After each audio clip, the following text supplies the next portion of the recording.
салом дӯстон, дар як шабонарӯзи охир боз чанд трансфери дигар расмӣ шуданд. Он гузаришҳое ки Фабрицио Романо қаблан 100 бор хабар дод, мо ҳам пешакӣ аз онҳо шуморо огаҳ карда будем. ҳоло кӯтоҳ як бори дигар ёдовар шуда ба хабарҳои асосӣ мегузарем. Ливерпул бо Ньюкасл барои футболбози венгерягии Доминик Собослай мубориза мебурд. маблағи тони бозингар 70 миллионро ташкил медод ва то рӯзи 30 июн, яъне рӯзи гузашта муҳлат дошт. Ливерпул сари вақт ин бандро фаъол намуда футболбозро ҳам аз они худ кард.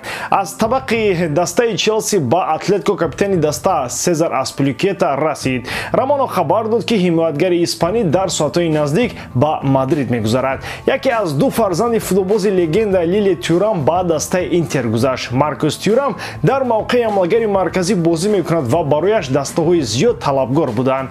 ӯ ба ҳайси агенти озод Интерро интихоб кард. Мегузарем акнун ба хабарҳои дигар. Як лайки қиматбоҳои худро гузоред то ин ки видео ба ҳама паҳн гардад.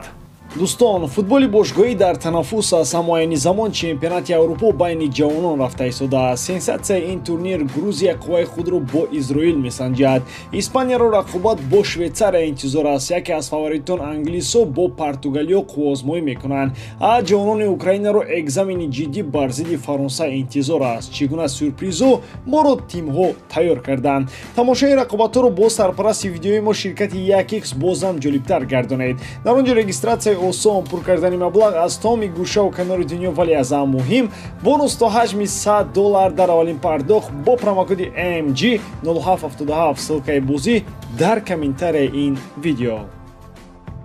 Люка Эрнандес бозингари нави дастаи ПСЖ гардид. Ҳарчанд дар ин бора то ҳол ягон маълумоти расмӣ нест, ин бо мурури замон ҳал хоҳад шуд. Ин хабар метавонад дар лаҳзаҳои наздиктарин статуси расмӣ бигирад.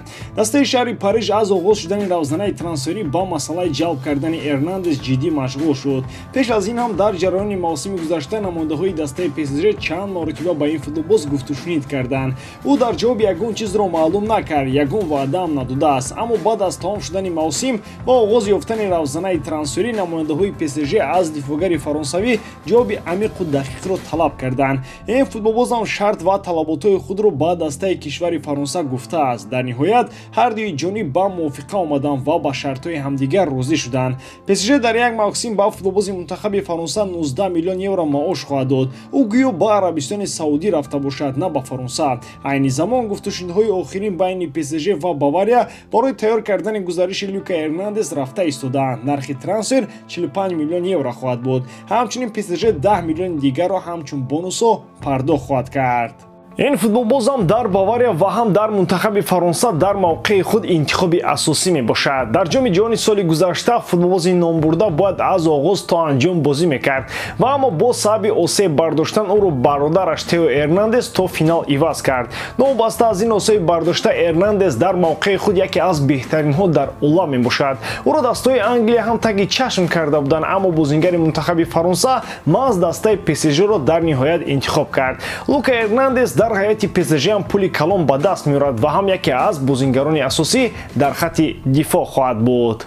ПСЖ сармураббии навро таъин хоҳад кард. мутахассиси испанӣ Луис Энрике бо дастаи шаҳри Париж кор хоҳад кард. дар ин бора Фабрицио Романо хабар дод. инсайдери рақами 1 ҷаҳон маълумот медиҳад ки ПСЖ ҳафтаи оянда дар бораи таъин кардани Луис Энрике расман хабар хоҳад дод. ПСЖ самти рушди худро тағйир медиҳад ва дигар истороҳои саршиносро хариданӣ нест. онҳо мехоҳанд пули дар дастдоштаро хиратмандона истифода баранд. Энрике бо Неймар шинос аст. онҳо якҷоя дар Барса Лигаи чемпионҳоро гирифтанд. агар Мбаппе дар ПСЖ истад, ӯро лозим аст то бо Энрике шинос шавад. аҷоибии кор дар ин аст ки Кристофер Галтье то ҳол аз мақом нарафтааст. ПСЖ ӯро ҷавоб надодааст. худи Галтье метавонад ба кунҷи зиндон равад.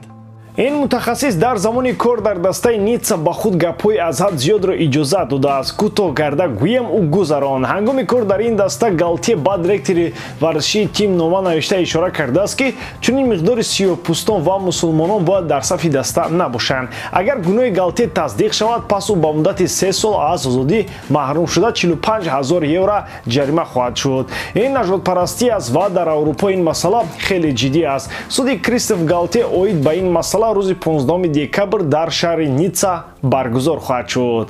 қаҳрамони ҷаҳон дар ҳайати мунтахаби Аргентина ва дарвозабони кунунии дастаи Астон Вилла Эмилиано Мартинес метавонад карьераи худро дар дастаи топ идома диҳад. Айни замон ду даста аз худи Премер-лигаи Англия мехоҳанд ба ин футболбоз шартномаи ҳамкорӣ ба имзо расонанд. Ино дастаи МЮ ва Челси мебошанд. Ба ҳар ду дарвозабон барои мавсими навбатӣ лозим аст. Пеш аз ҳама гап сари дастаи Челси меравад. Онҳо Эдуард Мендиро ба дастаи Ал-Аҳлии Арабистони Саудӣ фурӯхтанд. Кепа Арисабалага ҳам дар ҳоли рафтан аз Челси аст. Барои ҳамин лондониҳо дарвозабонеро интизоранд ки бо чемпионати Англия шинос бошад.